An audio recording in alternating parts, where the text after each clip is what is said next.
Prison saved my life. When an organization is beholden to power, it will get sick. When an organization is beholden to truth, it will stay healthy. Hey everyone, this episode with Dave Durocher is amazing. This guy has worked with thousands of people to help them turn their lives around and has applied the principles that they use in the Otherside Academy to all types of other organizations, businesses, big and small. And to give you an idea of how well the things that they do work, their moving company does about $5 million a year, he said, and it's run by ex-convicts and recovering drug addicts. Just as an FYI, there are a lot of sensitive topics discussed in this episode, so just be mindful if your kids may be listening in. Let's get into it. Started drinking at a young age. I was 11 years old. Well, actually what happened was my dad rode motorcycles. His friends would come over. My dad didn't teach me how to drink. He's not like Dave here, but I watched his friends come over. I'd run to the refrigerator, grab the Budweiser. It was back in the 70s, pop the top. I'd take the first drink, give them to his friends. And at the end of that soiree, I would collect all the cans, take the last drink, crush the cans, put them in a bag where we'd recycle them. I started drinking at a young age, just taking sips, right? Mm-hmm. Just taking sips. Then as I got older, I was stealing alcohol out of my dad's alcohol decanter and replacing it with water, because he'd never find out. Then, of course, he's having a few drinks and realizing he's not getting the desired effect he's looking for, right? And he realized I was. That conversation didn't go well. Not long after that, I'm smoking pot. At the age of between 13 and 14, I did my first line of cocaine. And when I did cocaine, I thought I found God. Literally, that's how I felt. This was the 80s. It was pretty good back then. I don't know what it's like now, but this was the 1980s when Coke was like rampant, right? Okay. Everybody was, I don't know about everybody, but everybody I knew, right, at that age, bunch of, just stoner kids doing drugs. Anyway, it took over my life and nobody was safe. I stole everything you could possibly imagine. Got into my dad's wallet, stole his safe combination, got into the safe and stole thousands of dollars, broke into neighbors' homes. My first arrest was on a bicycle at a drive-through bank. I forged one of his checks. I was trying to cash a $100 check when the cops rolled up. This is the kind of kid I was. I was hooked on Coke, right? And then eventually I got through high school. Wasn't easy. It wasn't hard. School wasn't hard, but the way I was living my life made it difficult. Yeah. I was having sex at a young age. I had kids while I was in high school, got a woman pregnant, had an abortion, got her pregnant again. My oldest boy is now 40. I had him when I was a senior in high school. Do I sound like someone who's ready to be a father? So could you imagine? I mean, my life's a mess. Graduated high school, found methamphetamine. I mean, I didn't stumble upon it on the sidewalk, but got introduced to it. And then once I did meth, it was all over, right? Coke was off the table. Meth was cheaper, lasted longer, just a completely different experience. And I never set out to be a drug dealer. That was never my intent. I didn't graduate high school and shake your hand. And while you're going off to, Penn State, I'm going to go off to the state pen. That was never my intention. But I started to buy some and sell some and buy some and sell some just to support my habit. I would buy a tiny bit, sell a couple 20s so I could buy another one. So I could just keep my habit going. And I didn't even know what the word entrepreneur meant, let alone how to spell it. And started buying more and selling more and buying more and selling more. And pretty soon I'm like, I can make a living doing this, right? It comes with money, prestige, power, women. And then the more I bought, guess what else I had to do? I had to protect myself. So now I've got firearms. My first arrest, not my first arrest, my first big arrest was a large amount and firearms. And it got me 2 years. Got out, I stayed out for 59 days and literally 59 days later, I got arrested again for the same thing. Large amount, firearms, went back to prison on a 5-year term. Literally, the day I got out of prison, I was on my way back. Now I'm going to prison in the state of California, and I'm not going there and going to GED classes or nothing like that. I'm getting involved in the prison politics. All of the ink that you see, I am completely covered from the neck down. I don't have any shop ink. It's all prison ink. And in order to earn it in prison, you have to put in the work to earn certain tattoos. So I'm deep into the culture there, right? I'm deep into the politics, the prison politics. This has become my life. And I got to a point where I like to refer to it as hedonistic adaptation. I had become okay at the bottom, and I felt like that's where I belonged. I had some respect in there. I was earning my stripes in prison. Eventually, I was running the prison yard. So, it was just a complete lie and a complete mess. I was destroying my life and other people's lives. So I went back to prison on a 6-year term, went back to prison on a 10-year term, and then got out, went right back to the same behavior. And this one was really the turning point in my life. I'm in Huntington Beach. I'm at a house. They're watching it. They're waiting for me. There's a helicopter really, really high in the sky. I'll shorten the story. I leave Huntington Beach PD, Fountain Valley, Garden Grove, and parole, and I took them on a high-speed chase, including the helicopter. Chase went on for maybe 10 miles. Wanton disregard for public safety, going through red lights, pushing cars out of the way, trying to get to a bridge to throw everything out the window into the water. If they find it, they got to prove that's what I threw. That was, what was going on in my head. And I never made it. Got to an intersection where they had a quasi, if you will, roadblock with cop cars parked there. And I had a decision to make. Do I stop and let them arrest me? Or do I go through it, use my car as a battering ram, and hope that the cops kill me? And I opted for B. I've never wanted to die, but at that moment, I no longer wanted to live. There's a distinct difference between wanting to die and not wanting to live. I knew when I got arrested, I was going back to prison forever. Would have been my 5th sales, transportation, weapons, all of that. So I used my car as a battering ram, went through the roadblock, the cop closest to me, did the pursuit intervention technique, otherwise known as the pit maneuver, spun me out of control up on an embankment, pulled me out of the car at gunpoint, and beat the living. What's the word I was going to use? Daylights out of me. Thank you. That's what they did, right? And one of the last things I remember hearing them say was, stop, we're going to kill him. I'm in handcuffs. I'm on the ground. We're in a strip mall. And I am so grateful that it went down exactly the way it did on that day with those officers that didn't kill me when they should have, right? That I had that DA and that court, because after fighting my case for a very long time, looking at 22 years, I finally wrote Delancey Street a letter, 2-year program. It's the only place that a judge would even consider sending someone like me, because they're not going to send me to a treatment facility. Are you crazy? Right? It's too short, and they don't work very well. So I wrote them. They interviewed me. They accepted me, and the judge said no. He was emphatic. Judge Pacheco was his name. So I fought my case for a long time. I'm firing public defenders. I'm articulating reasons why they're ineffective. I'm playing the game. I'm just trying to wear the courts down to get them to give me an offer of something less than 22 years. Had they offered me 15, I wouldn't be here right now. I would have taken the deal. I would have went to prison. I would have gotten out, and I would have went right back. The judge was resolute in his resolve that I was getting 22 years, whether I pled out or the way I went to trial. Now, I don't know whether or not he could have done that, but that's what he was telling me. So one day in my cell, I wasn't busy at night. I wrote him a letter, and it was 4 pages long, front and back on legal pad. And I said, Your Honor. And then I told him my story. I said, I've been to prison 4 times already. It didn't work.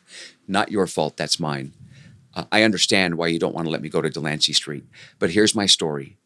They've accepted me. They think they can help me. Why don't you give me a shot? I said, Judge Pacheco, if you send me to Delancey Street and I get kicked out or I split, you can lock me up for the rest of my life. Or the next time you see me, it's because I'm coming back to say thank you for the opportunity. So, I wrote a bunch of other stuff in there. And then I did something that everybody advised me not to do. I pled guilty to my charges on paper.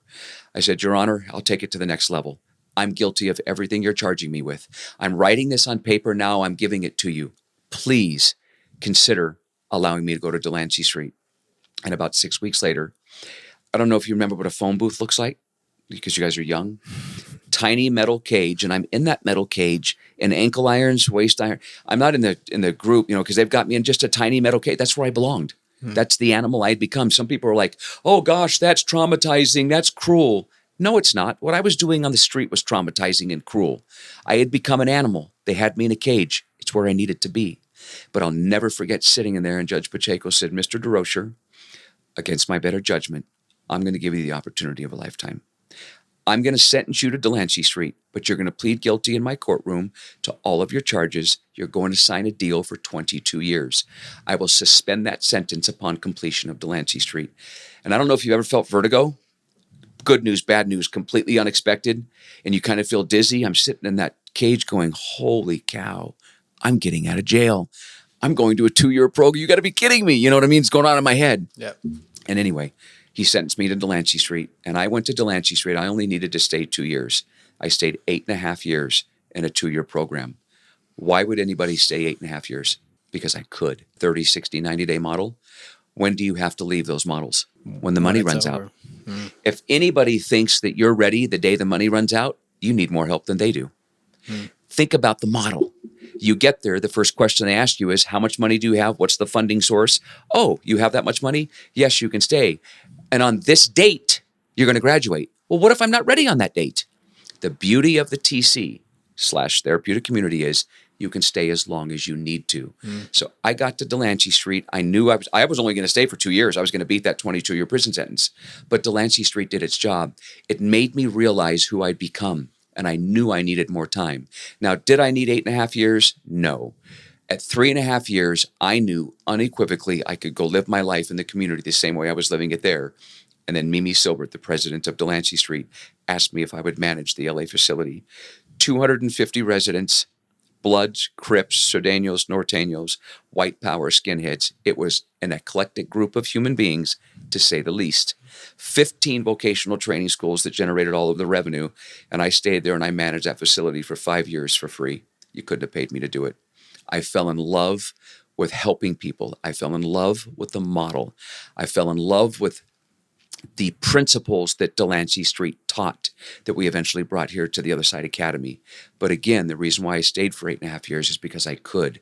There aren't any other programs in the entire world, if it's not a therapeutic community, a classic therapeutic community, that you can stay at for as long as you need to. Yeah. And your mindset writing the judge, were you actually like, I'm seeing the light, like I want to get better? Or it was just, Heck no. I don't want to go to prison? That's exactly it. So look, oftentimes people ask for help, but you have no idea what it looks like. I had heard about Delancey Street for many years. I had even wrote them before my 10-year sentence. Delancey Street came and they interviewed me and they didn't accept me. I didn't know why. Put yourself back to the 10-year sentence before my 10-year sentence. I write, they interview, they don't accept me. I go do my sentence. I don't even think much of it. Then I write them again after that. This time they do accept me. I didn't know what to expect when I got there. I had just heard it's extremely hard and extremely effective. So I wrote them. Really, the only thing I wanted to change was my address from the county jail to Delancey Street. That was the change I wanted, right? But when I got there and saw people I had known for years and thought they were either in prison for life or dead, they had been there for a long time. I'm like, how long you been here? 6 years? 6 years? 3 years? 2 years? They walked different. They talked different. They looked different. I'm like, wow, this place works. It really works. So I stayed. I stayed because I could. Yeah. It was life-changing. Then got the opportunity to meet Joseph Grenny, our chairman of the board, Tim Stay, our CEO, and they wanted to do a replication of Delancey Street. Joseph had written about Delancey Street many, many years ago in one of the chapters in the book, The Influencer, and thought to himself, someday I'd like to do that here. And then because of some personal things that happened in his life with his family, decided one day to take a cadre of people to San Francisco and study the model, go through a replication training, and they all left there. These were all very well-heeled people, from DAs to the Attorney General and the like, right? They all went there and studied the model and came back and said, we need to do this here, but who's going to run it? Right. And that's how our paths crossed. Joseph and Tim found some people that found me. I had recently graduated from Delancey Street. They came to LA. We sat down, we had dinner, and I asked the two of them, who in the heck are you? What's the genesis of thought behind this? What makes you think you can? And why would you want to, you LDS do-gooders? Who's first? And after Joseph and Tim both told me who they were and why they wanted to do this, I knew I was sitting in the presence of two of the greatest men I'd ever met in my life. It was unequivocal. Sometimes you're just with people and you know they're the real deal. They're good people. They can pull this off. They really want to do it. And at the end of the interview, they said, are you willing to come to Utah to help us get this started? I said, not if either one of you quit in 6 months when it gets hard, because you really have no idea what you're embarking upon, right? And that's how it all started. And that was a little bit better than 10 years ago when we met. And Here we are today at the Otherside Academy in Salt Lake City. We've replicated the model into Denver 6 years ago, May. We got about 175 people living on property here, about 80 in Denver, and we're just thriving and saving and helping as many people as we possibly can. So cool. I got to see a graduation just by nature of the time that we showed up, and it was cool to see how many people are here and the support there. So the reason they needed you is because this model depends on someone having gone through it before to help the other people going through it, Absolutely. right? You know, Joseph and Tim they're brilliant men, but they were smart enough to understand that they can't run this. And, you know, some people listening are going to be like, well, I can because I went to college and I have a degree. Sometimes I think that makes you dangerous, right? Because, you know, what happens is you go to college, you get a degree, you slap it up on your wall, and then you think you understand Dave Durocher. I'm sorry, there isn't a class available at a university that can teach you about Dave Durocher, a hardcore intravenous drug user for 27 years. I wasn't an intravenous user the whole 27 years, but the tail end of that 27 years, right? Going in and out of the prisons system in the state of California that I refer to as high school with knives, getting into the prison politics, dealing drugs and guns on a large scale. There isn't a class that can teach you how to get through to me. It wasn't until I got to Delancey Street. No doctors, no counselors, no therapists, just people just like me who had been there for a long time that called me on my behavior, and that resonated. All the therapists before that, I could go into their office with drugs in my pocket and have a conversation with them, and they could tell me how great I was doing. They wouldn't know it if it was sitting in front of them, and it was. So not that academics don't have a place in this field, but when it comes to a TC, short for therapeutic community, if you haven't lived on the street, if you haven't been to jail, if you haven't been a drug addict, if you haven't been through a therapeutic community and stayed for a long time in some leadership roles, you wouldn't know the machinations and all the nuances that are required. And we are a little bit different than your conventional treatment facility. Oh, Keaton, right? Mm-hmm. How are you feeling today? Oh, why are you feeling that way? Here, take these. They'll make you feel better. That's not our model. Our model is call you on your behaviors. Right? When I got to Delancey Street, I was a liar. I was a cheater. I was a thief. I was a drug dealer. I was a gun runner. I was an out-of-control drug addict and criminal. Someone who went to college, and it happened many times, could not get through to me, but people just like me did. They called me on my behaviors, and I took that to my pillow and thought, wow, they're right. I am all those things. Then I went back to them and said, help me get where you're at. You're right. I am those things. You got me. You nailed me, right? Help me. How do I become a person of integrity? How do I learn to tell the truth? How do I learn to be honest? How do I learn to be dependable? And I stayed for 8.5 years in that model, right? So that's kind of the difference is here we call people on their behaviors, no lag time. I believe personally, this is my personal belief, that if you want to help people, you tell them the truth. If you want to help yourself, you tell them what they want to hear. We don't tell people what they want to hear. And then you got to ask yourself this question for whoever's listening. As it relates to your community, no matter where you're at in the country, is the problem as it relates to drug addiction, criminal behavior, and homelessness getting better or worse? Almost exclusively, people go, worse. Well, then why? Because we're not addressing it correctly, because we're making excuses for people, we're coddling people, we're enabling people, we're medicating people. Not that some people don't need medication, but we're over-medicating people and we're not solving the problem. Otherside Academy has a what % success rate? Something crazy like 95 or something. It's incredible. If you stay, if you come, we interview you and you stay at the Otherside Academy, 76% of the people who start and finish will be DCE, drug-free, crime-free, and employed. If you stay 3 years or longer, it's 85%. Those who stay 4 years or longer, it's in the high 90s. Wow. So let that sink in, right? And what does that mean? It means the dosage effect. And there's science that proves it out, that the longer you are in a treatment-like facility, the better your odds of success. But the government won't fund long-term treatment. What the government and the insurance companies will fund is the 30, 60, 90-day model. Well, the 30, 60, 90-day model has a 3 to 5% success rate.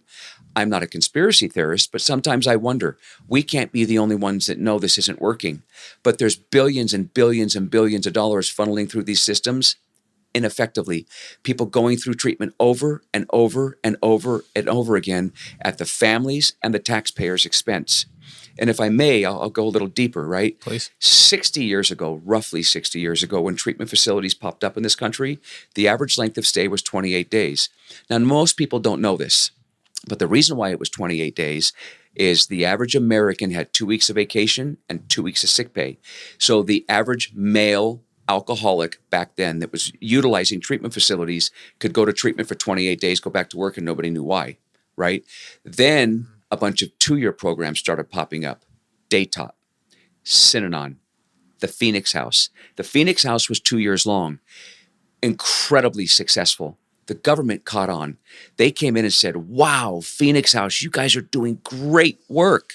Holy cow, you're helping a lot of people. Populate the country. Here's $25 million. Open up a bunch more. And they did. Then the government came back and said, wow, incredible. Here's some more money, but can you do it in 1 year rather than 2? Wow, here's some more money, but can you do it in 6 months rather than 1 year? You can serve more people. Who cares how many people we serve if we're not efficacious? Yeah. Who cares? Then they just kept feeding the Phoenix House and the government changed the model. That is literally how it happened. Here, the government has nothing to do with this model. We keep them as far away as we possibly can. If the government knew how to solve this problem, they never would have created it. Our average student's been arrested 25.6 times. I've got a handful of students that have never been arrested, like 3, I think, in the entire facility, and some who have been arrested over 50 times, but the aggregate total is 25.6. If you complete the Otherside Academy, that's a 100% recidivism rate, right? I don't care how you do the math. If you've been arrested 25 times over a 2-year period or a 10-year period, that's your recidivism rate. If you stay the 2.5 years, that 100% goes down to 12. 88% of the people don't reoffend. If you stay longer, it's in the single digits. Because the longer you separate yourself from your old lifestyle, the more difficult it is to return to it. When I heard you speak, you kind of called out some of your leadership team that was there with you and said, what was your goal before you got in the Otherside Academy? I think maybe his name's Victor, the head of the moving company. Diego, sorry. Yeah. He said he was trying to, what was his goal before? To beat his prison sentence. So I was actually the one that interviewed Diego about 9 years ago in the county jail.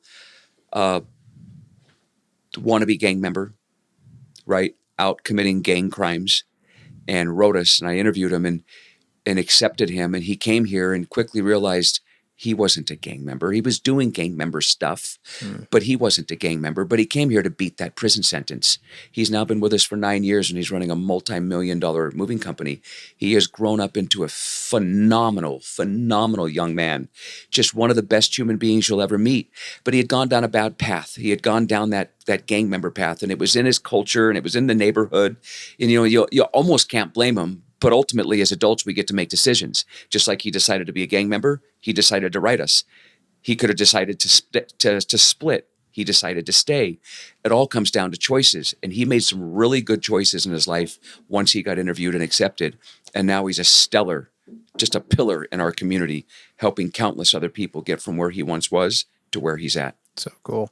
And I think when you asked him, he said something about a gang crime that it was his goal to like move up in the ranks in the gang. Yeah. Right? When you're in a gang, the more work you put in. When I say work, the more violent things you do, the faster you get your stripes, and the more you rise up in the, the hierarchy of your gang. So he's out there doing. I won't even repeat the stuff he was doing. He was doing gang stuff, hurting innocent people to make a name for himself. And I think one of the things that really got through to him early on is when I sat him down and I had a father-son conversation with him. And I said, let me ask you something. Do you have a reputation before you got here? Oh, yeah. I said, you have a reputation? He says, yeah. I said, how did you get it? And he was stumped by the question. And I said, we get a reputation on the street by doing the wrong thing. The more wrong things you do and the higher level wrong things you do, the greater your reputation in the underworld, right? In the world we lived in. You have no character. Reputation's built on doing the wrong thing. What's character built on? And he was just looking at me. I said, character's built on doing the right thing. What do you want? A reputation or character? And I literally saw the light go off in his head. That aha moment happened. And from that point forward, he was building his character. You guys at the Otherside Academy, you said the LA facility of Delancey Street ran 15 vocational training schools. 15 vocational facilities, which is actual businesses, social enterprises in the community, right? What are the ones that you run at Otherside Academy? So the Otherside Academy, we have 4 social enterprises at the Academy that generate revenue. Our moving company is called the Otherside Movers. We do roughly 300 moves a month, right? Probably turn down more than we take because we just don't have the capacity to do more. We are the #1 rated moving company in the entire state of Utah. In 2018, we were at the Grand America Hotel, Grand Ballroom, Black Tie Affair. We actually won the Ernst & Young or EY Entrepreneurs of the Year with a moving company ran by ex-felons and ex-drug addicts. You had to be there to experience that. And that moment, just the uproar, when there's 1,200 people in there for us to win that award and to kick Utah's elites Southern exposure, right? Well, most businesses are out there taking the top 2%. We're taking the bottom 2% and we're killing it. Yeah. So our moving company, the Otherside Movers. Then we have 2 large thrift boutiques called the Otherside Thrift Boutique. When you think thrift store, you usually think Goodwill, DI, think Macy's or Nordstrom's. If you go there, it's going to be unlike any experience you've ever had in a thrift store. It'll be a better experience than what you'd have in these large, well-known department stores because the customer service is so good. We win best of state and best of city year after year after year. then we have a storage company, and we have a construction company, both of which are just immensely successful. Our construction company, we're probably a year out because we're so good at what we do. Our storage, white glove storage, crated storage, it's like Fort Knox. It is in a building. It is climate controlled. You call us, tell us what you want. We'll go in there. We'll get it and bring it out to the. It's unlike any other experience, right? It's so customer service oriented. Yeah. So those 4 social enterprises generate the lion's share of our revenue. We have food service that prepares the food for the entire house, breakfast, lunch, and dinner. We have corporate development because we're a nonprofit that calls companies and tries to get goods donated, right, to offset our expenses. We have our legal department that deals with judges, public defenders, DAs, families, courts, court dates all over the country. So there's social enterprises that generate revenue, and then there's the business, I wouldn't call them businesses, but the other enterprises that don't generate revenue that are ancillary to those that do. I see. But here's the important part, if I may. Please. I go into jails and prisons all over the country. Whether I'm sitting in front of 25 inmates or I'm sitting in front of 500 inmates, I'll have my presentation, I'll talk to them, I'll tell them my story. And then throughout the presentation, I'll ask them all if they know how to work. All their hands go up. I say, you're all liars. If you knew how to work, that's where you'd be. Where are you at today? Prison? How many times been arrested? 27 times. That's what you know how to do consistently. How about you? Where are you at today? Prison? That's what you know how to do consistently. How long you been going in and out of prison? 30 years, 10 years. If you knew how to work, that's where you'd be. What I mean by that is most of us have had 100 jobs. We can't keep them because the lifestyle choices that we're making, not because we have a disease, the lifestyle choices that we're making. Knowing how to work means get up in the morning, be on time, like you guys saw this morning with everybody out there, right? Go to work, go to break at 10, come back at 10:15, not 10:16. Go to lunch, come back at 12:30, not 12:31. Go to afternoon break, come back on time. Punch out at 5, not 4:59. Have a good attitude, do what the heck you're told, follow simple instructions, go home, rinse and repeat. If you do that for hundreds of days in a row, you help recalibrate your moral compass, and guess what you've learned how to do? Work. We sometimes will take someone, put them in the thrift store. 6 months later, put them on the moving company. 6 months later, put them in corporate development. 6 months later, put them in the kitchen. Now you've learned to work for 4 different department heads, 4 different crew bosses. You're learning how to learn. Yeah. You're getting up every day and you're going to work. You're learning how to have boundaries. It's fascinating. Then you leave 2, 3, 4 years later, and guess what you've been doing clean and sober for the last 2, 3, or 4 years? Working. You have no excuse anymore. You just proved you could do it. Yeah. Go to a 30-day model. Your pants are sagging, your hat's on crooked. 30 days later, you white-knuckled the whole time. You're clean and sober. Now it's time for you to go get a job. What do you think your odds of success are? Yeah, You still don't know how to work. So the social enterprises, as wonderful as they are and as successful as they are in the community, are the petri dish for change. And when you look at other models that don't include work as part of it, so you get the person clean and sober, but they have no idea how to be a good employee. And they end up reverting right back to the old behavior over and over and over and over again. Yeah. I literally had been out of the workforce for decades when I got to Delancey Street. Decades. Exactly. And for 8 years, I worked every single day. When I was running the facility, that was the job too. But I had a lot of different jobs there. What I learned to do is get up every day and go to work, have a good attitude, come home and do it again. Yeah. How did the economics of the social enterprises work? Do you guys charge what a normal moving company or whatever would work? And then how does that get fed back into the other side? So the Otherside Academy doesn't take any money from the government. City, county, state, federal government, rich mommy and daddy, insurance, nothing. We generate all of our own revenue through our social enterprises. Now we're a nonprofit, right? So we're a nonprofit, so people donate to us, right? But in month 17 of our existence, we were covering all of our operational costs. Wow. And we have every month since then. Here's the reason why that's important. If I'm a drug addict and I'm going to jail, who's paying for me? The taxpayer. You are.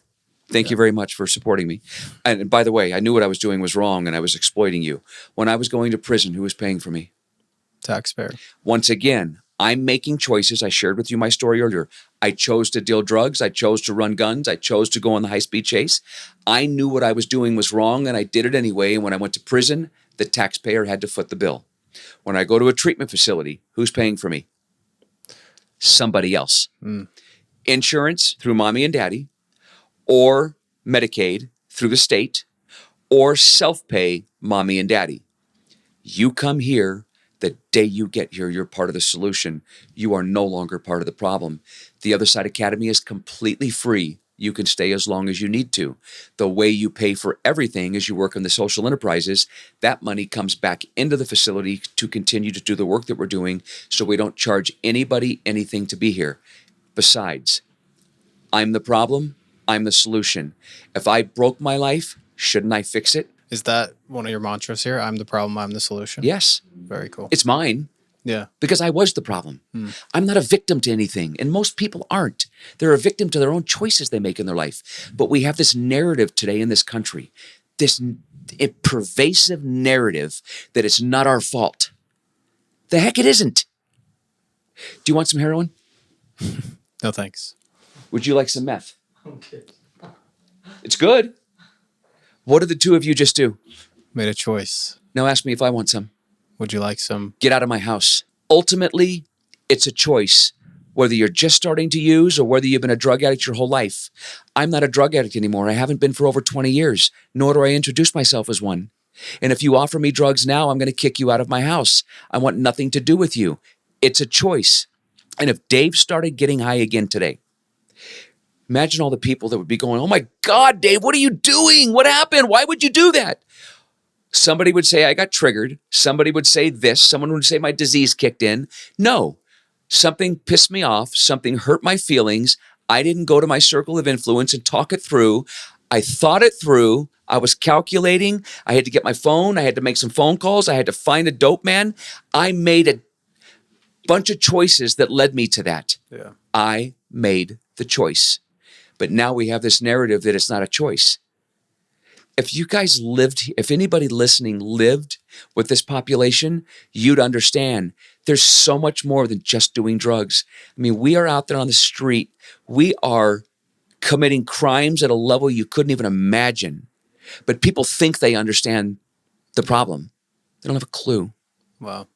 It's so much more behavior based. What I mean by that is, I mentioned earlier that when I say I was a liar, I mean, I was a habitual liar. I would lie when the truth would work. I was a thief. I was a drug dealer. I was violent emotionally. I was violent physically. Take me to a 30-day program. Get me clean for 30 days. Okay, I'm not using for 30 days. But the day I graduate, what goes with me? Those behaviors. I'm going to end up back in the same boat. I'm going to make the same choices. People think getting clean and sober is the answer. No, it's not the answer. It's the reward. If you would have taken me and you put me in a jail cell for a year in isolation, I'm being fed through the slot of the door by a robot. No human contact, so I have no access to drugs. For a year, what am I? Sober. What do I do the day I get out? Probably go back. I go back and I use again because this didn't change. Because I wasn't my behaviors weren't being addressed. I wasn't being called on the choices I was making in my life. We don't even want to call people on their choices anymore, right? The narrative is it's not their fault. You can't say that. It's shaming. Really, it's shaming. I have 3 kids I didn't raise. I'm dealing drugs in our community. I am violent. I'm risking the cop's life, the community's life, the helicopter pilot's life. I'm risking people's lives. What does that have to do with drugs? That has to do with the choices I'm making in my life. If we don't point those things out, we're not going to solve the problem. And this leads me to something that I wanted to talk about. So you guys have these 4 businesses / social enterprises, and they're not just, your average business. They win awards, and you do it with, as you said, ex-felons and ex-drug addicts.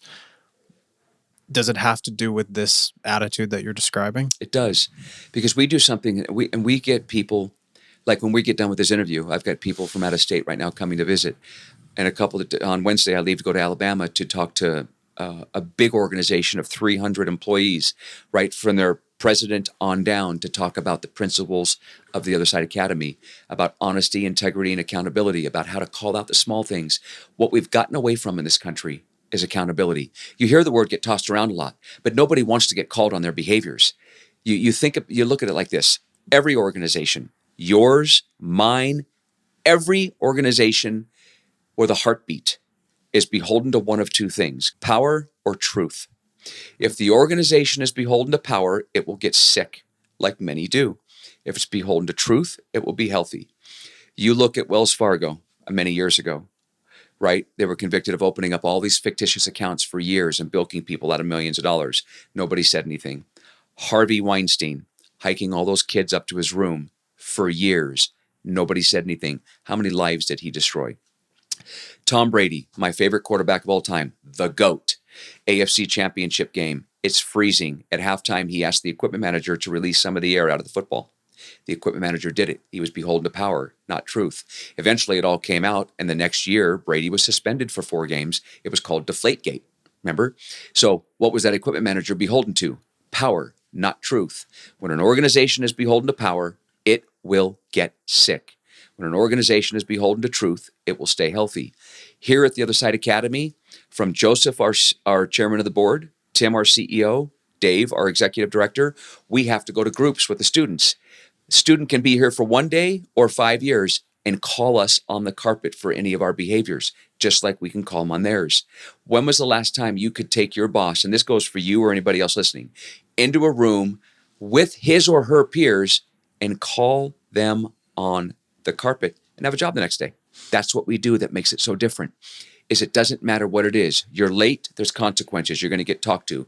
You're flirting with a girl, you're going to get talked to. There's going to be consequences. You steal a pair of socks at the thrift store, you're going on contract. Those are the consequences. You're going to get talked to. The whole house is going to call you out. 2015 is when we started. Every single student here is on adult parole and probation, aka AP&P.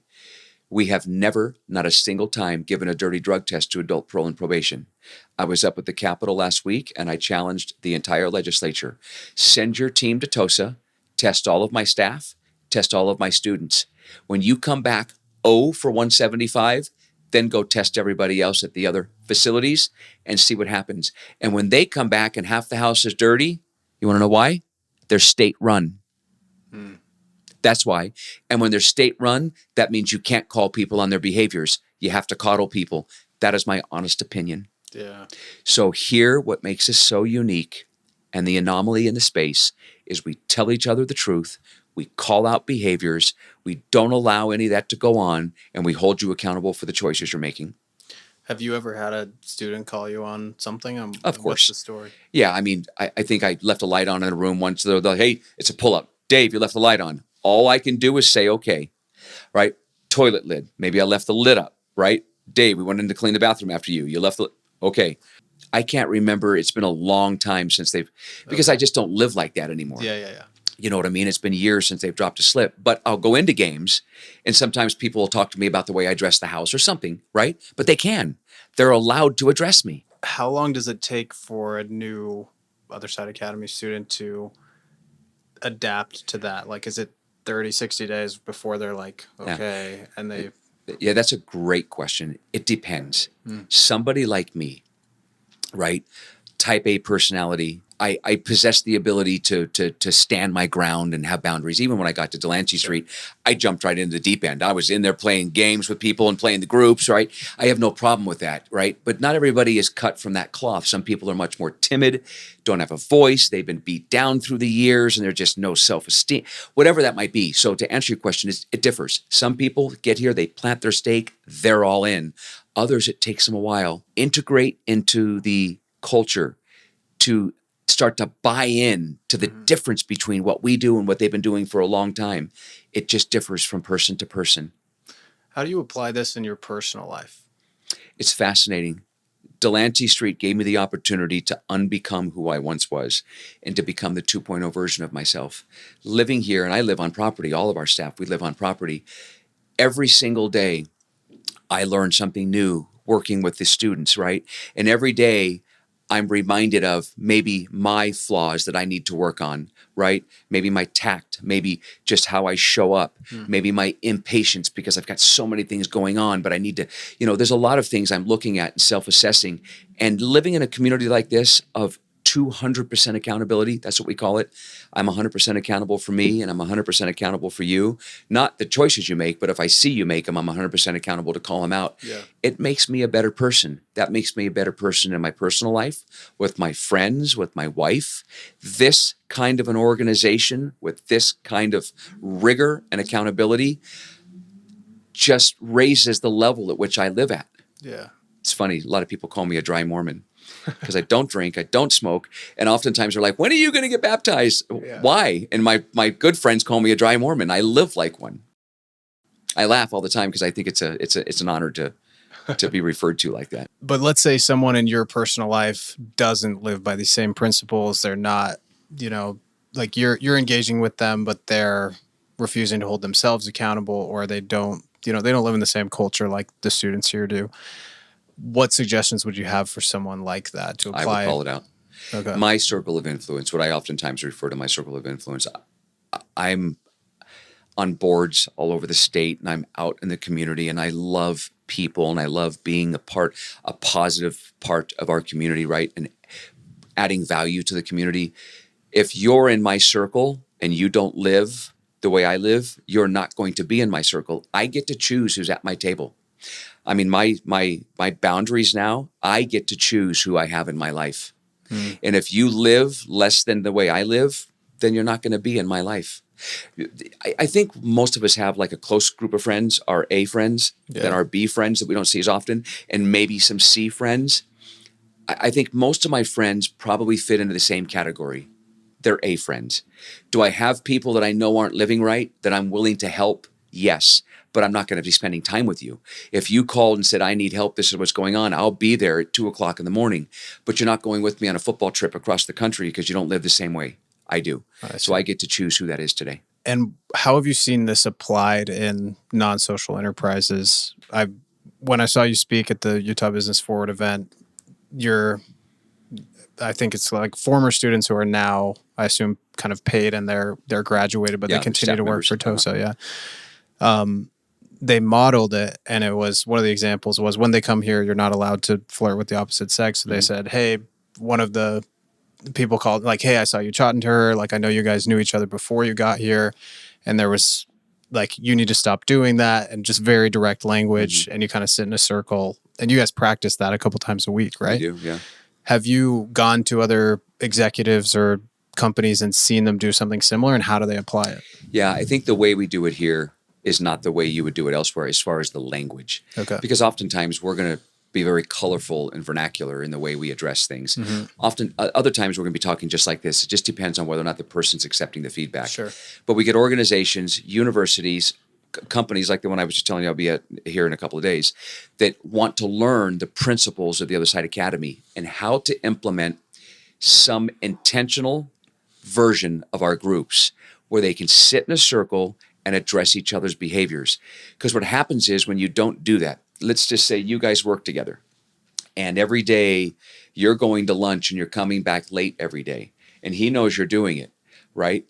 But he goes to lunch and he has a few beers. He comes back, he's on time, but you know he's having a few beers. Now he knows you come back late, and if you amortize that over a long period of time, a year later, you've stolen 2 weeks from the company.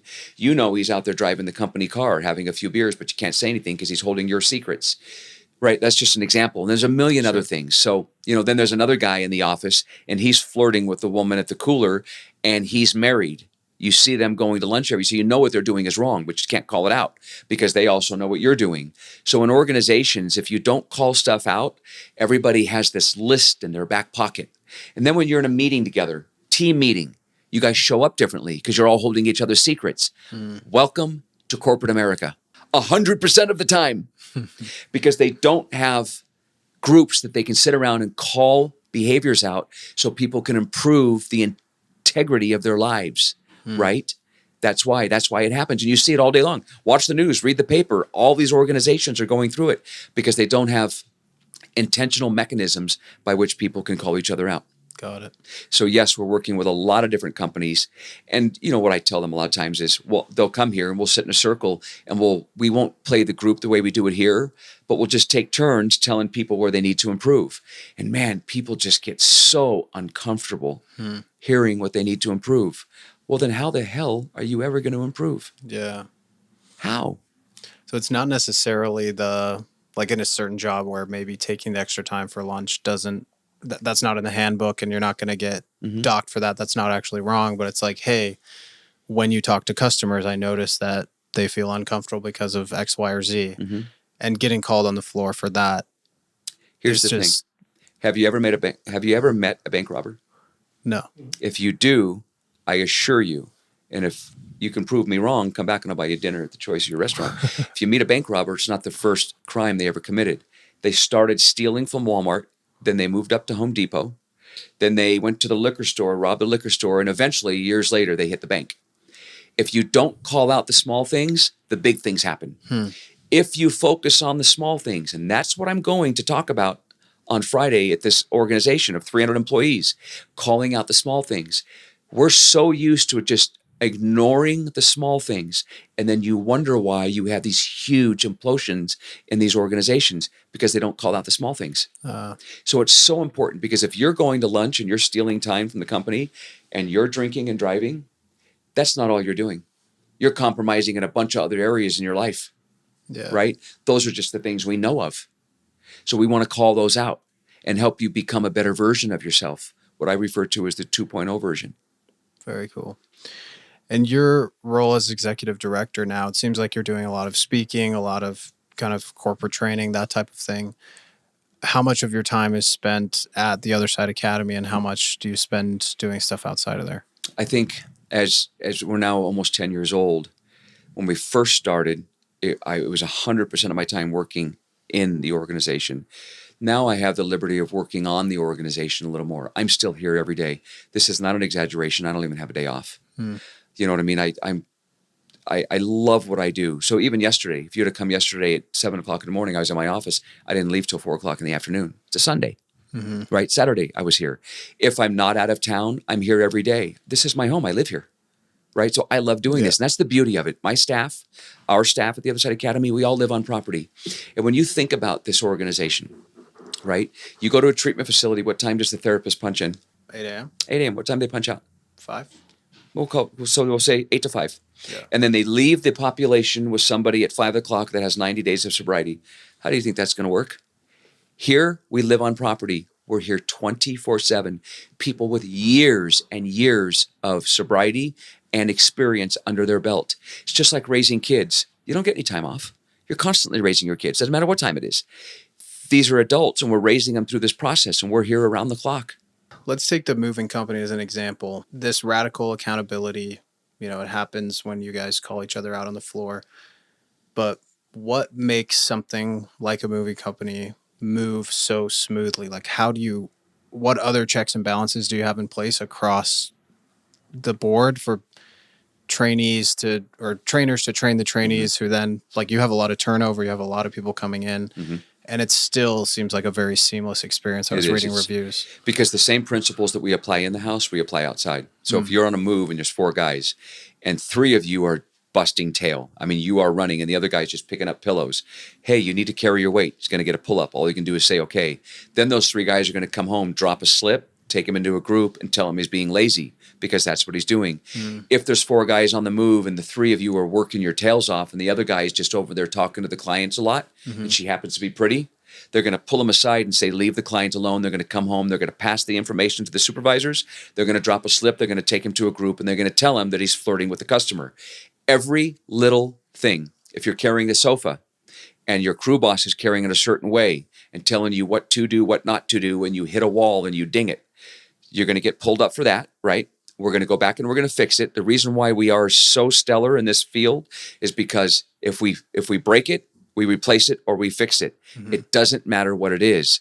Go on Google and look at the 1,000 5-star reviews. That's what they're talking about, is our customer service. Every little thing gets called out on the moving company. To the way we drive. We even have driver's council. let's say you're driving and you've got 3 guys in the truck and there's 4, and you blow the light. They're going to drop a slip on you and take you to driver's counsel, and you're going to get community service, right? Because you blew the light. Let's say you're speeding. Let's say you're not using your turn signal, right? Doesn't matter what it is. Every little thing gets addressed. That's how we are able to manage this population, is just rigorous accountability. And then when you leave, most people don't leave here and live at the same level out there. So let's say you get to TOSA and you're living in the gutter. Yeah. You're a drug addict, you're in jails, you're in prisons for a long time.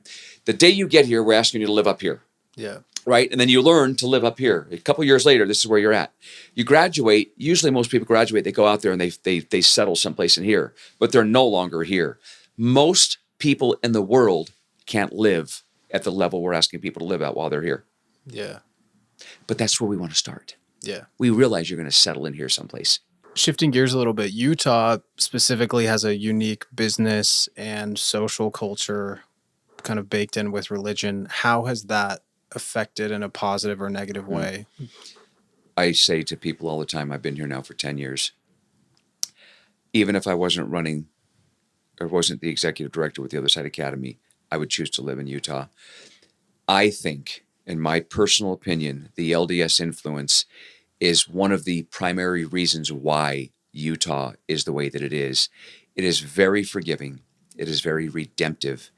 It is very generous.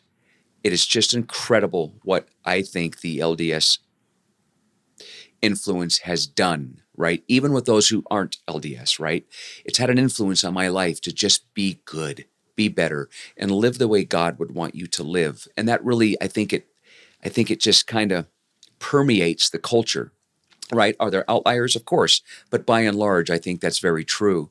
And I think the culture here is what has made it so much easier for us to exist, because we've had so much help and so much support from the community, from the church, and all that entails. I just think that being in Utah, particularly in Salt Lake City, has helped us tremendously because of the LDS influence. Got it. And you find that the patrons at the businesses are more giving, more... Absolutely, yeah. Nice. There's something special about here. You go to Los Angeles and you ask somebody for help, they're going to rob you on the spot.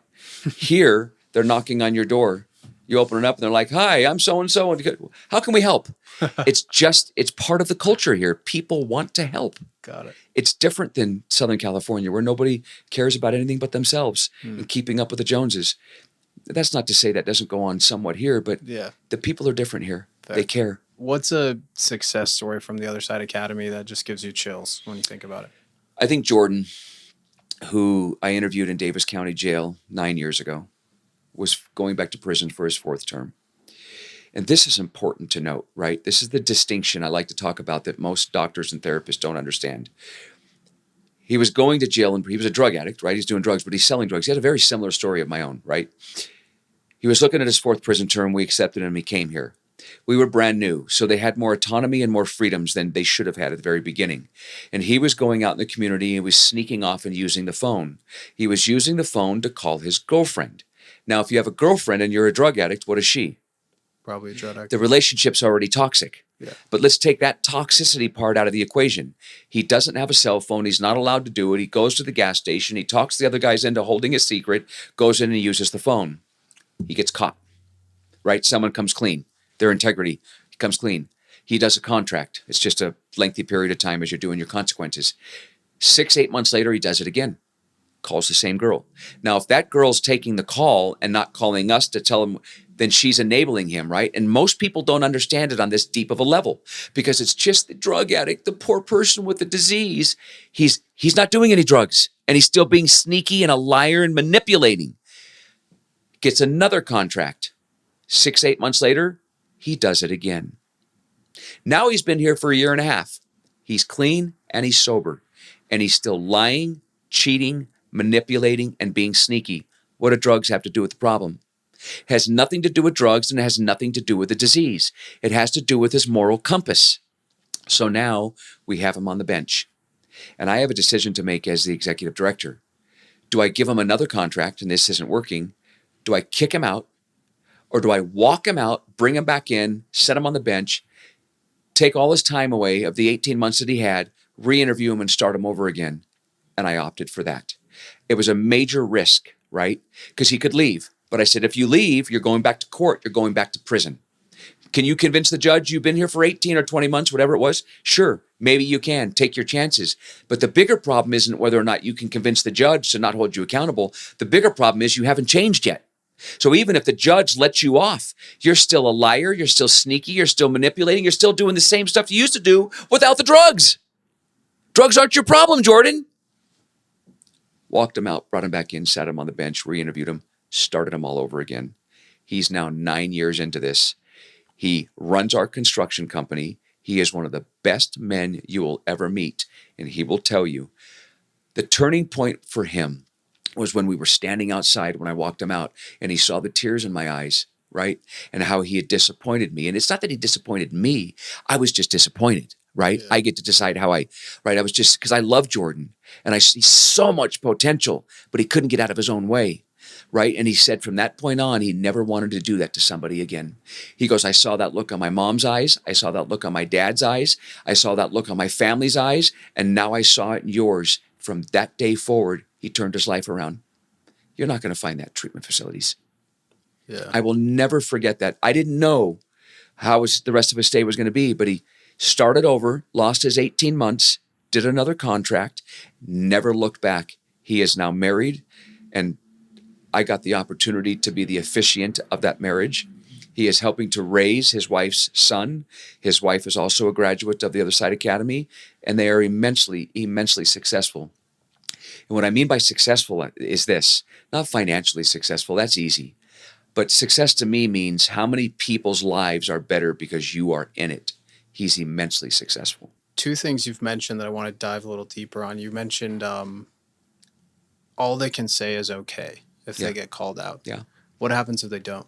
They're going to be in trouble for it. So let's say you and I are sitting in the dining room, and like you saw this morning, all those, and I see you staring over at Debbie. You're just eyeing her and she's eyeing you. Hey, stop staring at the women. Okay.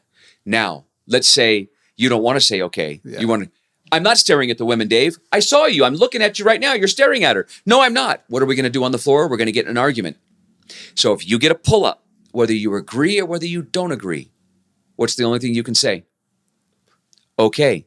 Now, if I get a pull-up, even from a student, all I can do is say okay.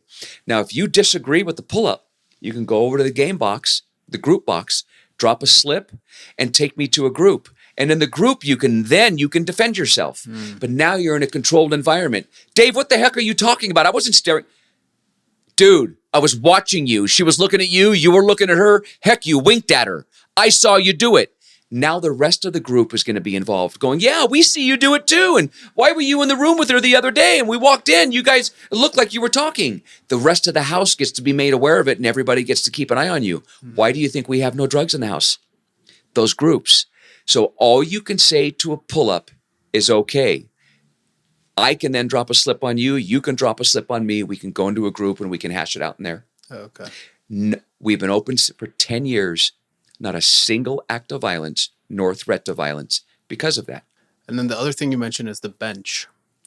So I've heard that if somebody has heard about the Otherside Academy, maybe they're not in jail or prison right now, they can just walk up to the bench and sit on it and wait until we interview them. When you guys walked in the front door, you see a bench on your right-hand side. That is literally the portal between your old life and your new one. You'll sit, if you walk in, you'll sit on that bench, ask for an interview. We'll get the interviewers together. We'll interview you. Everybody starts at the bench. Even if we interview you in jail, 6 months ago, the judge finally releases you to us. You'll come here. You'll take a seat on the bench. We'll take you in and give you a second interview to make sure your first interview matches your second one, that nothing changed while you were sitting in jail. Everybody sits on the bench. If you get in trouble, right, you're acting out or whatever's going on, we'll set you on the bench. It's like a adult timeout. Fascinating when you sit on that bench for 10 hours. Oftentimes that wood just sucks the poison right out of you. And then you get the yellow pad of paper and start writing down everything you've done wrong. That bench works magic. It's like a magic bench. Wow. And has there been, like, what's the longest someone sat on the bench before getting interviewed? If you've come here, or let's say we interviewed you in jail and you've got time over your head, right? And the judge said you need to get to the Otherside Academy immediately. We pick people up. But every once in a while, somebody will get out we weren't notified, and they'll go to the girlfriends and they'll get high and they're sentenced here. And then they'll come here 3 or 4 days later. You might sit on that bench for 24 hours. Wow. To see whether or not you're serious. And you're under the influence, right? So I'm not going to put you on the floor. Yeah. Right? And then you're going to get a contract for not coming straight here like you were asked to do. Wow. Because when you got out of jail clean and sober, you knew you had to come here. You knew it. But instead you went to Debbie's house. Yeah. Right? It's a choice. And you've been clean and sober and you decided to use. It's a choice. And you decided not to show up on time. It's a choice. Period. End of conversation. Yeah. It's all choices. The community here, how does that play a role in their rehabilitation? It is critical. We could have a facility out in the middle of the boondocks, but then the students aren't going to get an opportunity to become part of the community. We bring people here to the community every day, different organizations, and interacting with our students. The thrift store, it's interactive. The moving company, right? You're out in the community. It is so critical. They don't even realize how important it is. But every day when you get up, go to work in construction, working at someone's home, at the moving company, going into people's homes, at the thrift store, people coming there, pretty soon you've learned to live in the community because this is a population that lived apart from the community, right? Hiding in the shadows. Now every day you're part of the community. You're receiving community awards. The governor, the first lady, mayors, police chiefs are coming here to speak to you. You start to realize that you have a place in the community. It is absolutely critical. Once you've been here for a couple of years, well, then you feel like you can live in the community. Yeah. It is so important. It's a huge piece of what we do. Thank you for asking that question because it's a huge piece of what we do. Yeah, it's an effective bridge. Absolutely. Between the two lives. What's your most unpopular opinion about recovery? Making excuses for people. I understand things happen, like what happened to me when I was young, right? I was introduced to it, right? And it probably wasn't my fault as a kid, right? Because I was so, innocent and I was just kind of picking up what I was learning. But when I was an adult, I knew what I was doing. I knew what I was doing was wrong and I did it anyway. And every time I got out of prison, went right back to it. I was making a choice and knowing the consequences when I get busted and I'm going back to prison. That's my fault. I don't believe that in treatment facilities, we hold people accountable enough. Now, this is going to be crazy when you hear this. 7 or 8 different treatment facilities here locally.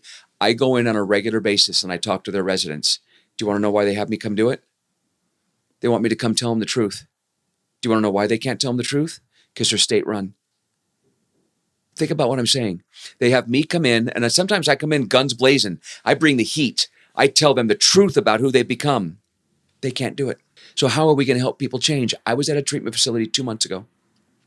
I'm there. There's 30 people in a semicircle, and I'm presenting to them. And some of them are passed out on the other ones. They're under the influence in a program. How can you help somebody who's not conscious?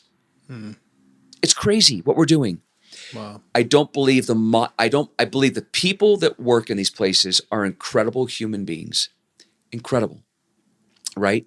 I believe their hands are tied or cuffed, for a better phrase, because we're stuck in this state licensure that says you can't do this, you can't do this, you can't do this, you can't do this. Just be nice and tell them it's going to be okay model. Yeah. And it's not. People are dying. I don't believe they're long enough. I believe they're way too short to really help with long-term whole person change. Dave Durocher is not going to change 27 years of behavior in 30 days. He's not. Neither is anybody else. But we keep sending people to these short-term models that are based on a funding model, not a helping model. And we wonder why the problem's getting worse. Yeah.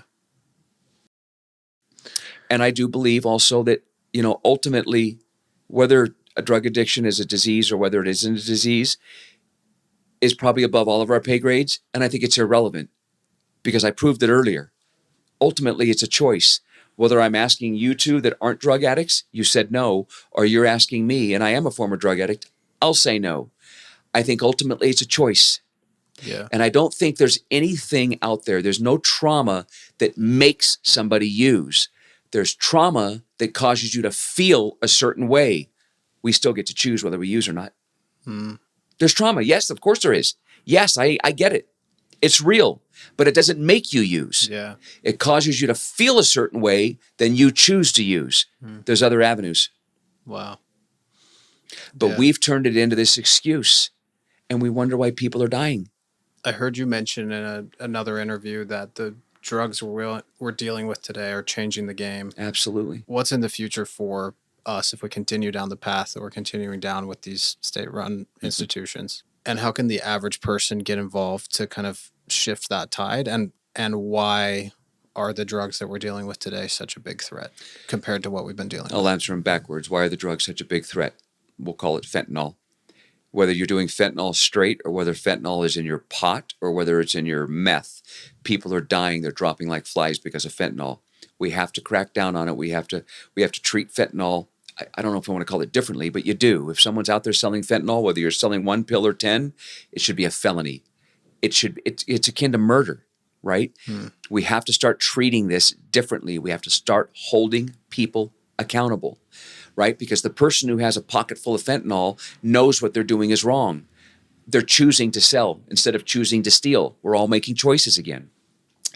When you look at places like Portland, if you haven't been there lately, it's one of the most dangerous cities in the country because we allow drug use. Look at San Francisco. Look at did I say sicko? Yeah. Look at San Francisco. We've lost the city. Look at Los Angeles. Look at Kensington, Pennsylvania. It's an open-air drug market. I was just there a year and a half ago. Pregnant woman with a needle in her arm standing out on the sidewalk. Hundreds of people out on the sidewalks with needles in their arms and doing drugs and dropping the needles on the ground. This is in a community in the United States of America. Anybody listening right now, Google Kensington. You'll see it firsthand. I've got the pictures and the videos on my phone. When these kids who live in these apartments come outside, what do they see? If you normalize drug use will become normal. The other problem we have, and there's plenty of science that will combat whether pot is good for you or bad for you, it is not. It is a gateway drug. Let's just say at your young age of 30, how old are you? 27. 27, you decide you're going to start smoking pot tonight. First time ever. At 27 years old, you have the intellectual capacity and the emotional maturity to know that you're going to smoke a joint, and you probably won't be doing meth 6 months from now. Yeah. But your son's coming home from school, and he smells it. Who's he stealing it from 6 months from now? Who's he hanging out with? Other kids doing it. Yeah. Right? So now, if he's young, he doesn't have the intellectual capacity or the emotional maturity to understand the decision he's making, and soon he'll be using other drugs. We are creating drug addicts in this country, and then we're pretending like we care about the problem. We're legalizing drugs in all these different cities. Now let's take a look at those cities, what's happened to them. We have destroyed the city. Why are we doing it? Money. So you ask, how can people help? Call it out. Doing drugs is not good for anybody. Legalizing drugs is you're not going to solve the problem that way. You're not going to solve the problem that way. If you make it easy for drug users to use drugs, you disincentivize change. If you make it difficult for drug addicts to do drugs, you incentivize change. It's a process on both. But when I'm out on the street, if I can go someplace and pick up my needles, go someplace else and pick up my pipe, go someplace else and get drugs out in the open with no fear of consequences, why should I change? But if you make it difficult and I can't find my paraphernalia, I can't get drugs, and if I do get arrested, I'm going to go to jail for a length, maybe 30 or 40, whatever it is, right? If I know those consequences, you start to incentivize people not wanting to live like that anymore. And when you say the average person can help by calling it out, what do you mean? Just like I'm doing now, just calling out what's happening in our communities. More people need to understand that enabling and making it easy for drug addicts to use. And, you know, when you go out in some of these encampments and you see all these drug addicts and all these $5,000 mountain bikes, they didn't buy them at Shields. They stole them out of someone's garage and they use them as barter. I was talking to our former chief, Mike Brown, not too long ago about this. They're all stolen bikes, and I go to the park and I watch the drug deals go down. The reason why they're doing it out there in broad daylight is because they can. Because they know there's not going to be any consequences. If there's no consequences, why would they not do it?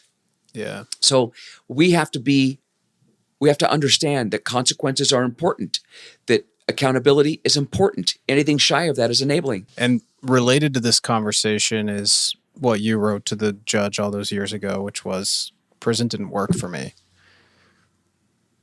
What's your take on the current rehabilitation and everything that's available in prisons, and how do you envision a world where there's so many more programs like the Otherside Academy that problem is helped a lot, or what's the future for that? When I said prison didn't work for me, it's not intended to. It's what I meant. I wasn't seeking help in prison. I don't know whether it existed in the prisons I was at in California or not. I just know that I went there and decided to get involved in the politics instead.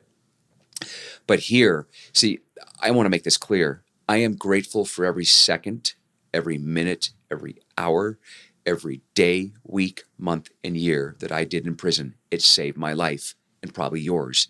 The way I was living my life, I was going to die, or you were. I don't mean you personally, but the community people, right? I'd become that. Yeah. It had gotten that bad. Prison saved my life. Now, what we're doing in Utah is incredible. We, as an organization, and myself, have been working with Brian Redd and the wardens of the prisons, and we've helped them develop the SOLID program, Successful Offenders Leading Individual Development. They've started a therapeutic community /TC inside the prison. Now, there's about 450 guys in that program. It's very similar to this in its principles. Is it missing a few elements because you're incarcerated? Yes. But by and large, it has many of the modalities. So the guys get to write and choose to get in, and then they hold each other accountable, and they do some of the things the same way we do it here. We've got to be better at when we incarcerate somebody, you just broke the cycle, get a hold of them and get them the help they need while they're incarcerated. We absolutely need jails and prisons. They are imperative to public safety. And if we don't make public safety first, we're missing the mark. I don't deserve to be on the street committing crimes just because I'm a drug addict. Nor does anybody else. We got to set, if someone's out there stealing, breaking into your car, stealing your wallet, breaking into your home, stealing your weapons, taking your wallet, destroying your credit, my butt belongs incarcerated. When we start making excuses, oh, he's a drug addict, he's just supporting his habit, you just made it okay for people to be criminals. Separate the criminal from the drug addict. Solve the criminal problem. Get the criminal off the street. When you've got them off the street, now start addressing why they become criminals. To support their habit. We have to do better when we're incarcerated. When I got to prison in California, I wasn't handed a therapeutic community manual. I was handed a knife. I don't mean that literally, but go politic on the yard. And in California, that's what it's like. We got to be better at helping people once they're incarcerated, whether it's the county jail or the prison, immediately getting them into effective programming. Thanks so much. This has been amazing. Any final words of advice for anyone listening? I think that my only final words would be, if what we're currently doing isn't working very well, we need to break the model. Just please, if you look around and go, things are getting worse, not better, why are they getting worse? We have to reassess what we're doing to enable it to continue to get worse, to just start evaluating what we're doing and ask ourselves, is there a better way that bucks the system? Is there a better way that doesn't buck the system, that we can break the model and innovate? We have to start innovating. Amazing. And if someone wants to help out with the Otherside Academy, they can engage with one of your social enterprises, or absolutely use our moving company, go to our thrift stores. If anybody listening knows somebody, and we all know people that need help, they can walk through the front door, take a seat on the bench and ask for an interview. Or if they're incarcerated, they can write us a jail and we'll go to the jail pre-sentence and interview them, and then help them with the judge and the DA and the public defender and get them sentenced here and get them the help that they need. Awesome.